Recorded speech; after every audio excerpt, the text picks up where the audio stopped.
Tips শেখাবো। সেই টিপসটা হচ্ছে তোমাদের যদি এক্সামে যদি ফেল হতে চাও তাহলে ফেল হওয়ার নিন্দা থেকে তো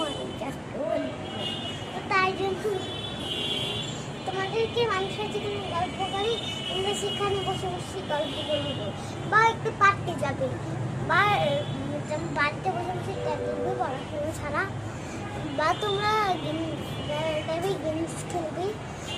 না হলে তোমরা ভূতের ভিডিও দেখবে রাত্রে 3টায় আমি তাহলে তোমাদের পরের দিন তোমাদের খুবই জ্বর হয়ে যাবে আর তারপরে তোমরা ওষুধ খাবে আর রাত্রেবেলা ঘুমানোর আগে আর ওষুধ যদি খাও তাহলে তোমরা দেরি করে উঠবে।